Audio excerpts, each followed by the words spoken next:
Good morning, everybody, and welcome back to the Ask Me Anything sessions here in the Rapyd office in the Working Capital building in Singapore. If you're hanging out in the virtual map, hopefully you found us in Boat Quay. Please stay with us all day as we've got a fantastic lineup of guests. The format of these sessions is relaxed. It's really about being interactive. I've got my little question prompter here, so if you've got any questions, just drop them into the chat and then we can ask those to our guest. Having said all of that, thank you so much for joining us, and I'd like to welcome our guest, Ned Lowe. Ned joins us from Singlife, and we're here just to hang out. So Ned, for those of you who don't know, or those of the audience who don't know you or have not come across Singlife before, can you talk me through your geographically and experientially diverse path to landing at Singlife? Me personally? Yeah. Oh, wow. Okay. Yeah, sure. So I graduated in London, Yep. Electronic engineer, the best kind of engineer.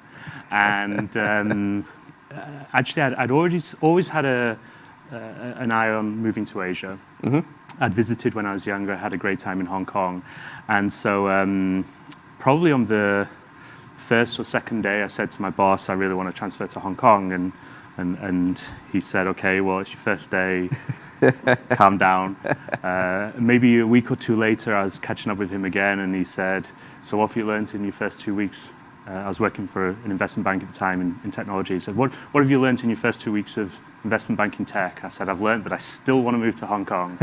And I probably kept that up every one-on-one we had for the next year, and finally he was like, enough.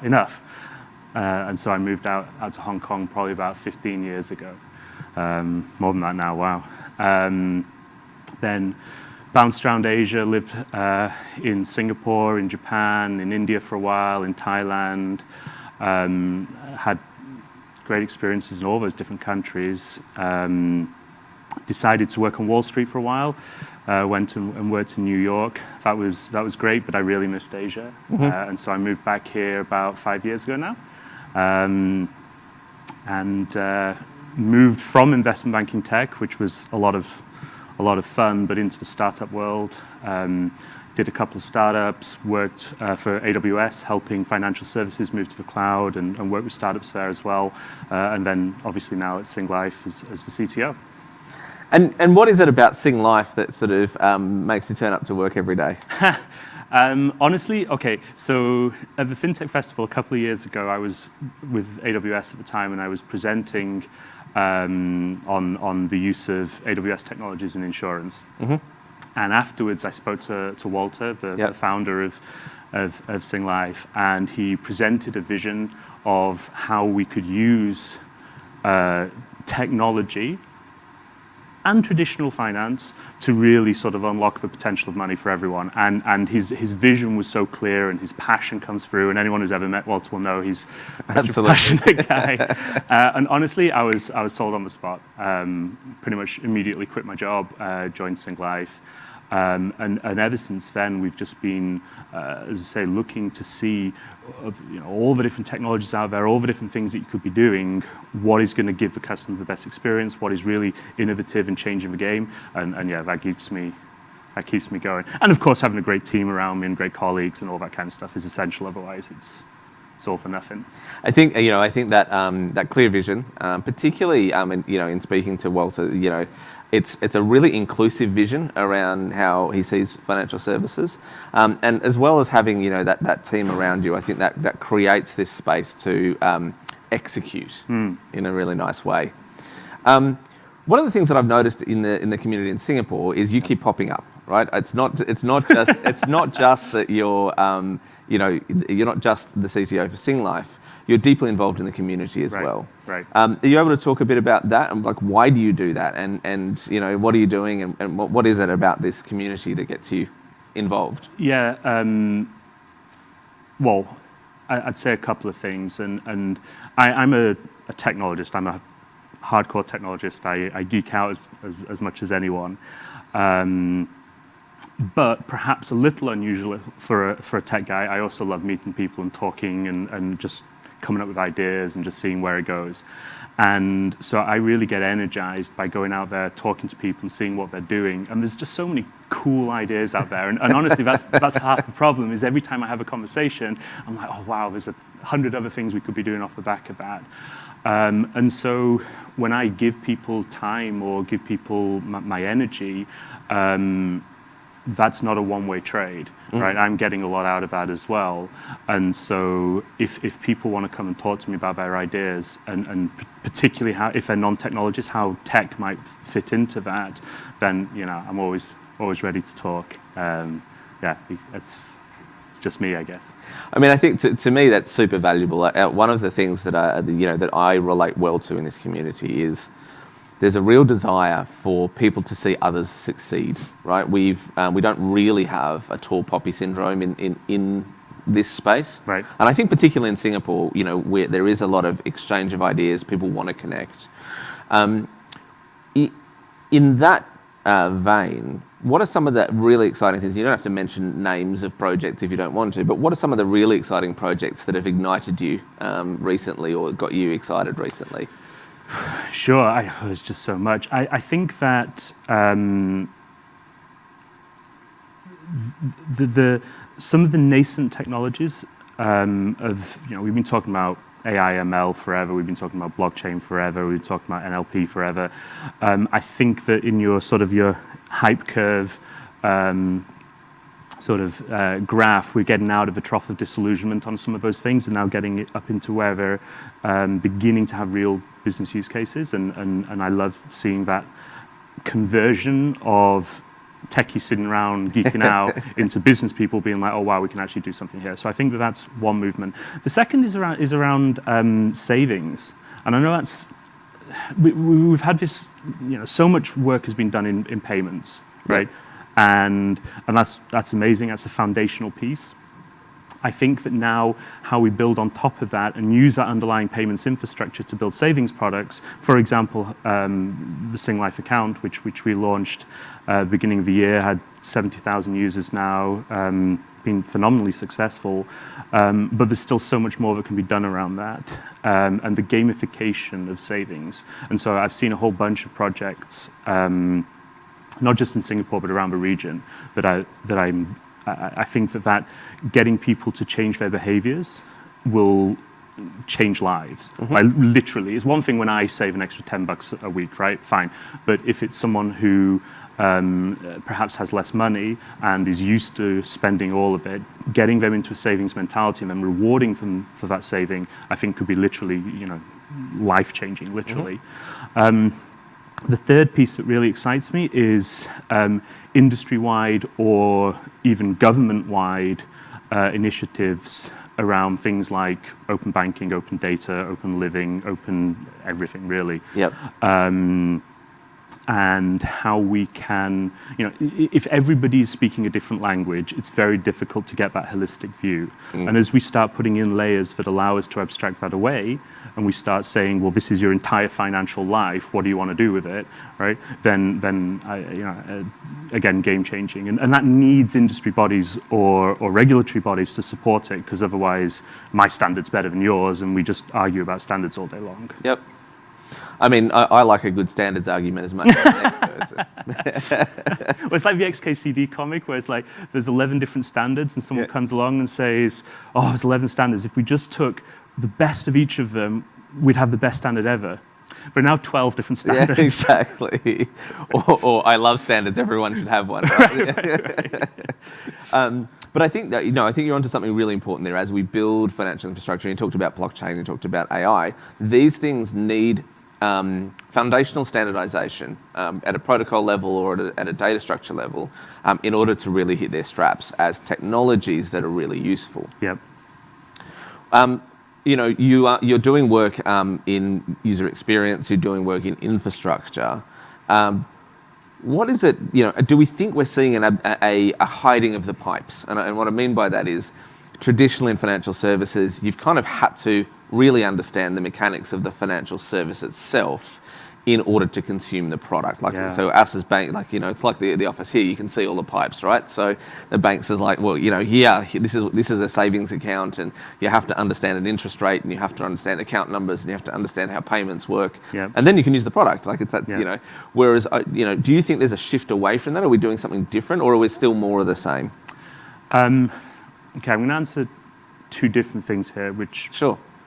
May not. You're allowed. It's your AMA. You can answer however you like. So the first one is I think there's an increasing specialization of the underlying piping, whether that's technology or the financial services, and the whole banking as a service model, which is becoming more and more preeminent, and I expect to see more insurance as a service and whatever else, and I guess payments has been around for a while as a service. But as these different pieces can abstract some of the complexity below them, then that then allows fintechs or whoever it might be to sit on top and concentrate on different parts. No fintech should need to understand the complexities of ISO 20022 Swift messaging. That should be a solved problem. It's almost like AWS, right? You shouldn't have to know how to rack and stack a server. Yes. Right? The specifics of a particular protocol, etc. Somebody who specializes in that should do it and present it out to the world in a very easy to consume way, which then allows the fintech to sit on top of it and do something which is much more user focused and customer focused. Yep. So that's kind of answer number one. But then answer number two is from a customer perspective, do they need to understand all these different nuances? And I think that goes back to the previous question about open data and open lives, is that the whole PFM, the personal finance manager model, could become way more exciting and interesting if you could plug in all of the different parts of your life. And what we've seen in the past is, these are your different bank accounts, put it together, and now we can give you some kind of view on your spend. That's great, but if most of your money is tied up in property, if a lot of your money is tied up in CPF, or maybe not tied up, but is at least parked in CPF, if a load of your money is going out into insurance products, then having just that one small piece of your life means that you're only ever going to get one set of views. If you could truly get a holistic view of what your net worth was, what your holdings were, where it sat, whether you had equities, whether you had real estate into a single place, and then put a personal finance manager on top of that, it could be extremely well-targeted recommendations where, of course, the customer needs to understand what they're buying, but it could be almost to the point where it's like, this is why this product is good for you, just accept it. Yeah. Right? Now, of course, they need to understand that there's a whole regulatory thing around that. You can't have products which is incorrectly sold, etc.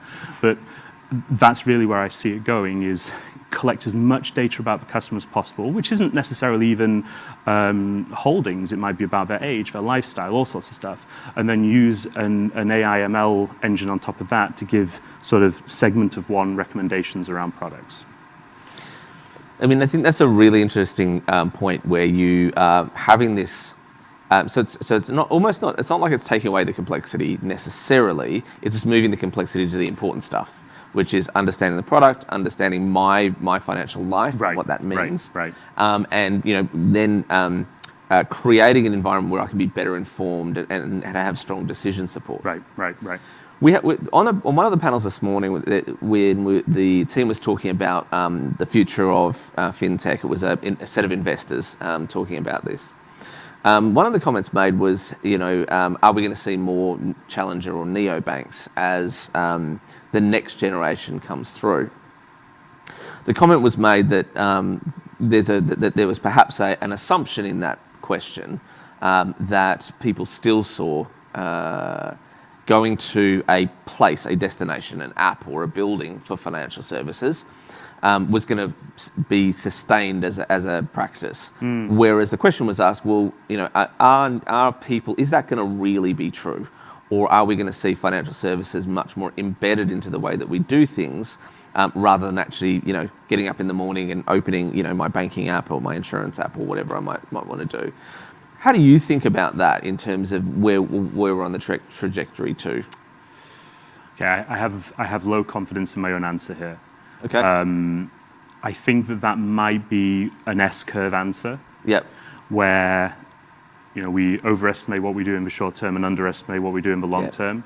And I think it's entirely possible that we'll be talking about embedded finance for the next 5 years and nothing will ever happen. And then we'll blink and suddenly it's everywhere. And so I think for at least the time being, I guess, people will want a place. It's just that they'll expect that place to be, given the Uber experience. Secondly, that it will start bringing together data sources that aren't necessarily from that provider or manufacturer, and will give the targeted recommendations. If that then starts to seep away and start getting built into other things, potentially. But I think, okay, now we're going to get a little philosophical. I think that as other technologies come along, there's going to be a rethink of the entire way we have to think about finance, full stop, embedded or otherwise. Yeah. And I'll give a specific example here. Someone was asking me about what I thought about sort of computer vision as it related to claims forms. Yep. And should we have automatic claim form where it gets scanned and you take a picture of a car that's been in a crash and it automatically pays out, all this kind of stuff. And I was like, well, there's a secondary effect here, which is actually perhaps more significant, which is that once our computer vision is good enough to start doing that kind of thing, maybe self-driving cars and such like will be so sophisticated that there is no claims process and car insurance at all because the entire game has been changed. Yeah. So you're focusing on, given the current world, how are we going to use technology? It's like, well, given the world in the context of that technology, maybe our process just disappears. Who's liable if an automated car crashes? Is it the car manufacturer? Is it the software manufacturer? Is it the camera manufacturer? Is it the camera manufacturer? Like, car insurance is going to dramatically change once we get there. Sure, we can talk in the meantime about taking a picture of a crash and having it auto-scan, but the impact is going to be much bigger. So I think finance full stop when it comes to some of the modern technologies is going to be different. So perhaps embedded, but in a way that's completely different to what we're imagining. Exactly. We're imagining. Embedded, but in a way that, like think of the iPhone. I'm being cliched here, but if you'd talked about what technology would look like in 10 years before the iPhone came out, you would have been 100% wrong. You'd have been 100% wrong. However well you articulated the strategy for how you got from A to B, you would have been wrong. Yep. And never mind even just technology, the way that we interact with the world is different now, right? And so there's going to be a few significant technological changes, which just fundamentally mean that all bets are off, I think. Yeah. No, I think that's a really powerful way to think of it, and it's interesting, isn't it? Because we have to take that current set of assumptions in order to do the thought exercise about how to solve a problem. But be open to the adjacent shifts that are happening that could impact on that. Yeah. So an exercise I like to do with myself. And it was a friend who taught me this a long time ago, is once a year, however many, write what you think will be true in 5 years' time. I do it mostly through a tech lens, but you could do it through whatever lens you want.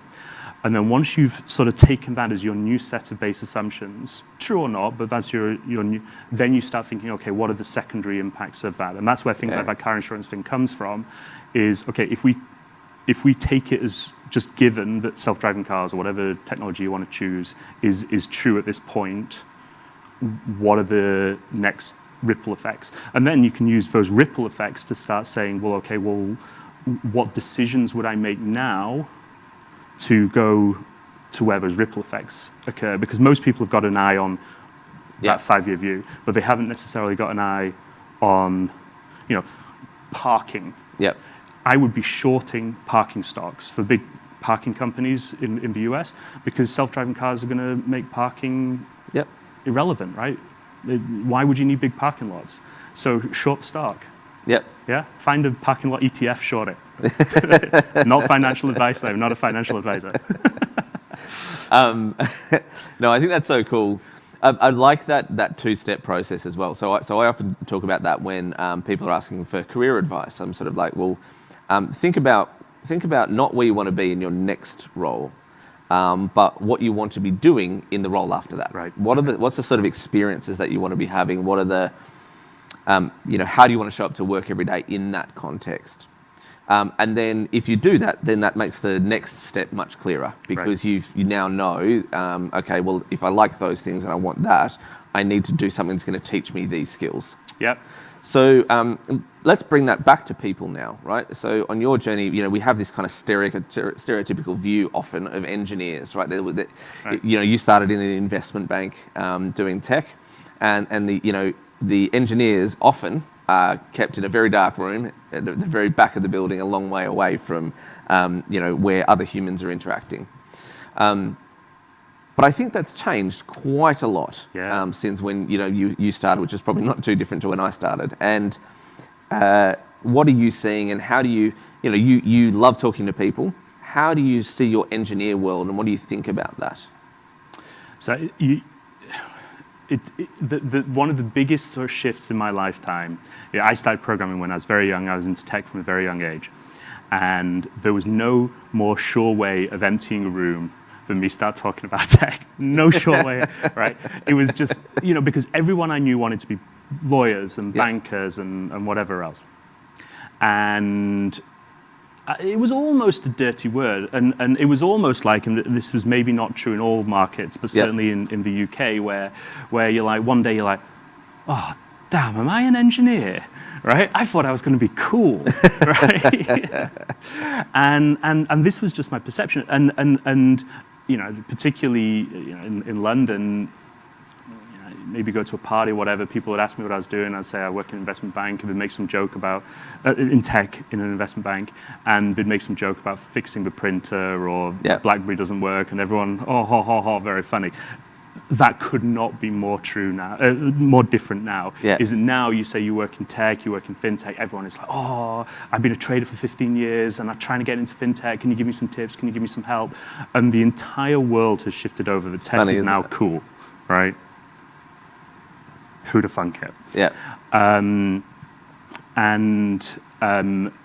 That shift has coincided with, I think, a few other things.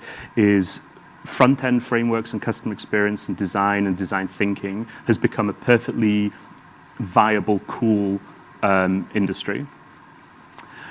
But then secondly, and this is perhaps more to your original point about the guys in the back room, the technologists and the hardcore technologists are increasingly, but not completely, being taken out of the back room and put into trading positions. And the whole strat trader or quant trader is now, the best way of making money in investment banking. Mm-hmm. And I'd say that more, this isn't true today, but this is the trajectory, is that more and more of the undifferentiated heavy lifting, as AWS would say, is going to get pushed into providers, whether it's AWS for infrastructure, whether it's vendors for buying a software that runs a particular thing. And so you don't need the technologists in-house for that. You can put them into specialists. And then the pointy end of the business, you've got tech-enabled business people, right? And the tech, as it once was, is actually going to kind of drift away. It's kind of why I hate it when companies say I'm a tech company. Mm-hmm. Yeah, when you get a big investment bank saying, "Oh, we're a tech company," you're not a tech company. Mm-hmm. Yeah, is your primary product tech? No, you're a tech-enabled company. Absolutely, you're a company that uses tech to facilitate it's business. Absolutely, and the more you do that, probably the more successful you'll be. But you're not a tech company. That's like saying I'm an electricity company or I'm a people company. Right? It's just a given now. Yes. Yeah. So tech is now going to be part of the pointy end of the business, I think. Let's delve into that just a little bit more, from a people perspective. And just to remind our audience, please feel free to throw questions to Ned, and I'll pick them up off the phone. But when we look at, say, I'm certainly seeing from a banking perspective a strong convergence of the tech and business skill set in certain individuals, and people who've not had to understand tech before now having to understand it, and potentially people who've not had to understand the core business before from a tech perspective now having to do that. So the convergence is very strong. When you look at that from an insurance perspective, I think obviously Singlife is one company where that's sort of structurally designed to be integrated. Yep. But generally, from an insurance perspective, where do you think the industry is at comparative to banking? Similar industries, similar age. Yeah. Look, I'm not sure this is true for every single company, and so I don't want anyone to grab me afterwards and say you're wrong. But in general, I think it's quite clearly behind. Probably because it didn't need to necessarily compete in the same way. Yeah. And I think investment banks have been at the cutting edge, and honestly, some of the tech that you see at Goldman's or such like is absolutely state of the art. And when people talk about, oh, it's a big financial institution, yeah, but they've got great technologists, so let's not forget that. Then I think the payments world moved quite quickly ahead, again, out of necessity because there were too many competitors popping up. Then I think banking has, there was something I was reading, it's like 25 years since the first internet bank opened in Australia. 25 years, right? This is not a new thing, No. right? That was like literally just last week, I think, 25-year anniversary. So then you had banking and insurance, probably some parts of insurance, like car insurance, has probably had to move a little bit faster. And then right at the back, you've got life insurance. And to some extent, that's going to be around complexity of the product and the velocity of the product, right? How often do you buy a life insurance policy? It's not that often, and so it's allowed itself to not have to move as fast, but the world has caught on to that, right? And you only have to see the Lemonade IPO and all this kind of stuff, right? The world has caught on, and as the competition moves in, the traditional guys are going to have to react to that. Yep. And what I think interesting is probably of all companies I've ever seen, or of all industries I've ever seen, insurance relies the most on data. There's very little physical products there compared to other things. And I suppose you could argue that banking isn't physical products, but at least there's a lot of transactions and things that you can almost hold, right? I'm going to pay you $10, right? But insurance is all data. It's all it is. Yeah, probabilities and collecting information about the customer, and so that is the best place to put technology. So I think that it's going to be hugely exciting to see how insurance changes over the next 10 years. And do you think it's in life insurance in particular, which you talked about, still having a way to go? I mean, it's interesting, isn't it? Because often life insurance is a very low-touch industry in terms of how often a policyholder will engage. Right. Do you see that changing? Do you think? Well, it has to change. Okay. And tell me about that. And that was fundamentally why we built the Singlife account. So when we were first talking about that, we were saying, okay, if insurance is not something that you wake up in the morning. Life insurance is not something you wake up in the morning and go, you know what, I'm going to get me some life insurance today, right? And so it's a sold product. You've got advisors coming at you. We're like, well, how do we have a relationship with our customer that isn't just the initial purchase, maybe some premium payments, and oh, you're dead, so the claim, right? And you're probably not too involved in the claim if you're dead. And that was where we said, okay, if we can create a product that has a crediting rate like a lot of other insurance products do, but we also attach a Visa card to it. So every time you use the Singlife account Visa card, you're doing a partial surrender of your underlying insurance policy. That's how the literal mechanism works.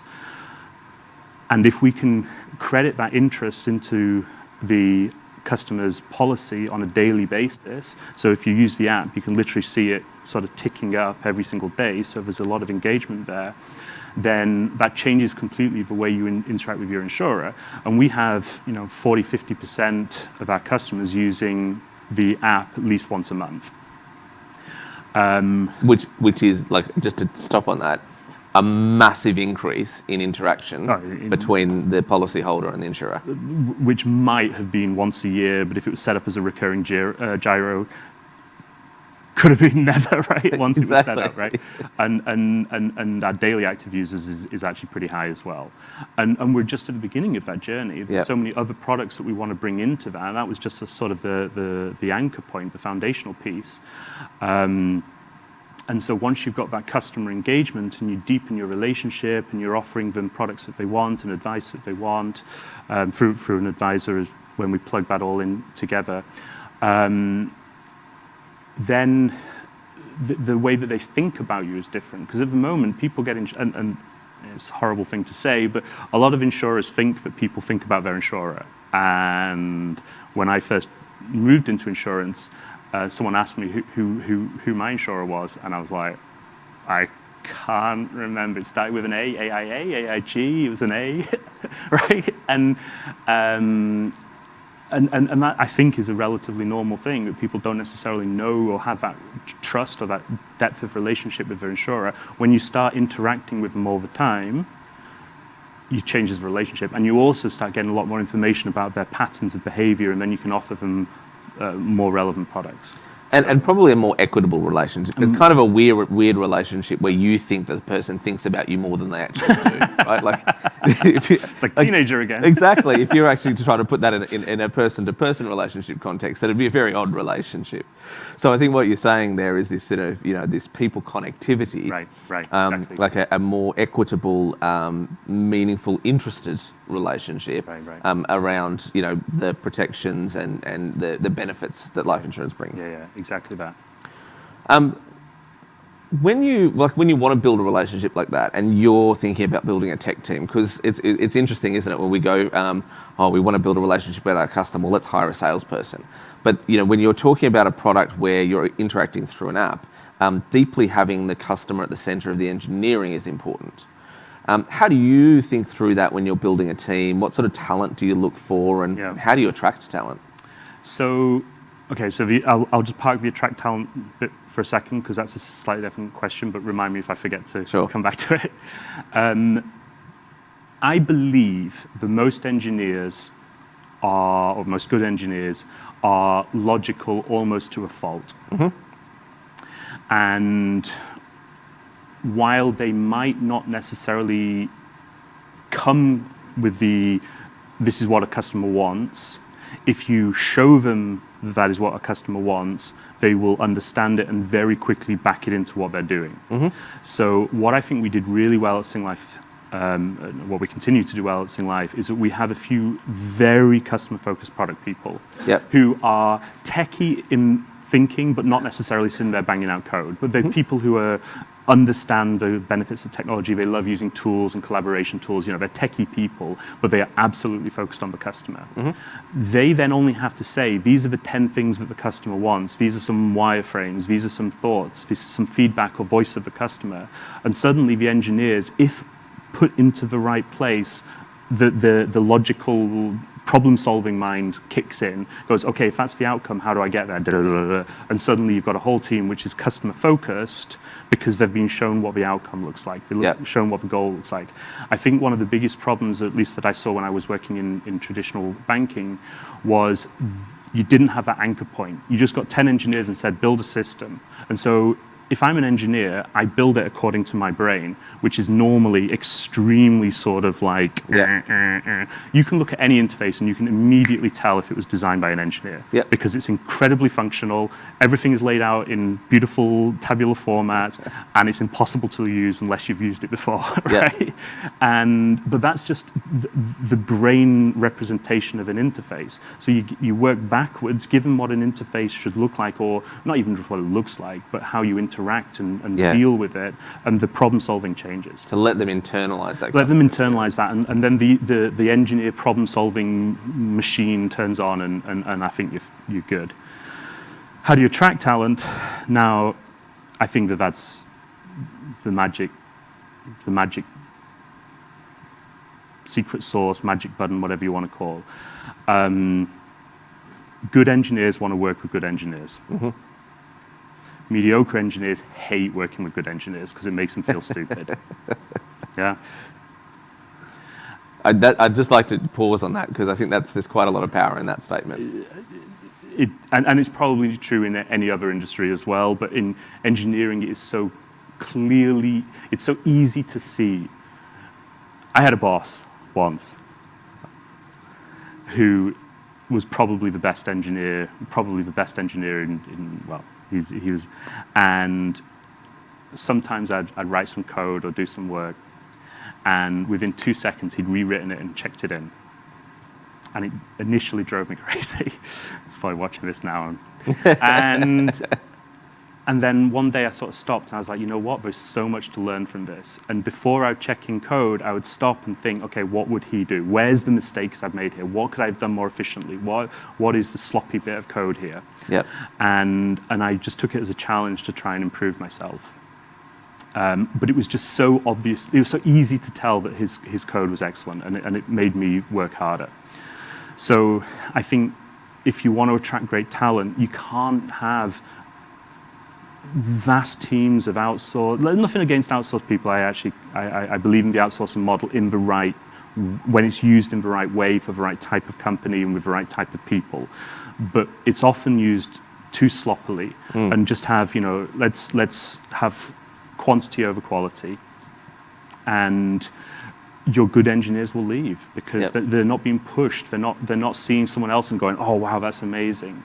So it's this classical sort of mythical man month sort of stuff, right? And the 10x engineer, whatever you want to call it. So yeah, I believe in high quality, small number teams. So Ned, I think that's just a really beautiful spot to finish on, particularly given where we are in the Talent Summit today. Thank you so much for joining us. Thank you for sharing your experience. I really loved your key insights there around the way insurance is shifting, that Walter's clear vision that sort of brought you into Singlife. The engineering comments, I think, are invaluable. I think it's very easy for someone non-technical to make assumptions about engineering talent. So, your insights today have been really valuable to all our audience. Well, thank you so much for inviting me. It's been wonderful. Thank you. Awesome. To our audience, thank you so much for participating. Thank you for being part of the Singapore Fintech Festival. We're here all day at the Rapyd office in Singapore with more Ask Me Anything sessions. So thank you all very much. Thank you.